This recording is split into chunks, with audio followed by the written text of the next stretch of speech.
هلو هلو، ازيكم يا حلوين؟ عاملين ايه؟ اهلا بيكم في فيديو جديد في قناة لقمة هنية. لو اول مرة تشوفيني اشتركي في القناة وفعلي الجرس عشان يوصلك كل جديد. يلا بينا نبدأ الفيديو. النهاردة بقى كنا عاملين عزومة كده، وهي مش عزومة، هي وليمة بمعنى اصح يعني، وكان يوم عائلي كده جميل قوي قوي. هاخدكم معايا بقى في كل الخطوات بتاعتنا النهاردة. اول حاجة بدأنا بيها بقى الغدا. عملنا جلاش باللحمة المفرومة، مصوره لكم برضو الطريقه بتاعته اهو.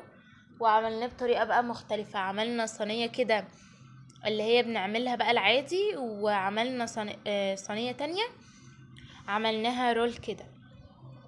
هوريها لكم برضو دلوقتي اهي. بصوا دي الرول اهي.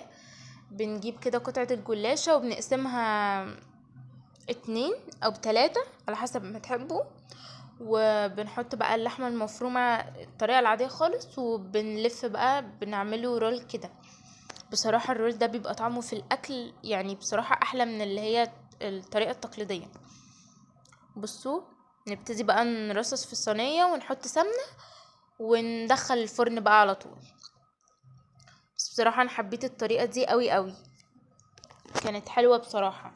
كان طعمه كده خفيف ولذيذ، وبتاكلوه كده على طول، حلو قوي. بصوا بنلف كده رول نرول نرول ونحطه في الصينية. طبعا طالعه في الفيديو ده بتكلم فيه كده لانه وحشني الكلام معاكم جدا، بقالي كتير ما يعني مش بسجل لكم صوت كده، بتكلم في الفيديو على طول، فوحشتوني جدا. فقلت بقى لا، هطلع اتكلم معاكم في الفيديو ده. متنسوش اللايك وكومنت جميل كده وشير كتير قوي للفيديو ده مع اهلكم وصحابكم. هنا بقى كنا عاملين خلطة بقى المحشي.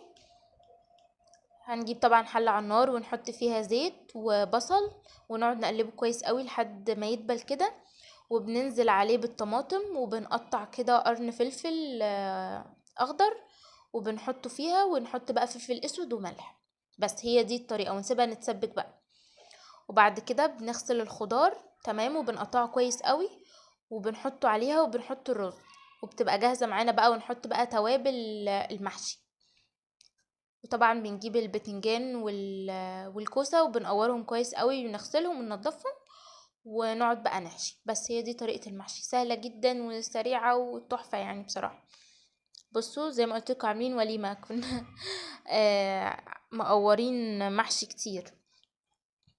هنا اهو بقى كانت ماما واختي بيحشوا، وانا كنت بصورهم طبعا، بس كنت بعمل حاجات تانية يعني، ما كنتش قاعدة برضو. هنا اهو خلصنا بقى الجلاش، وخلصنا كمان المحشي.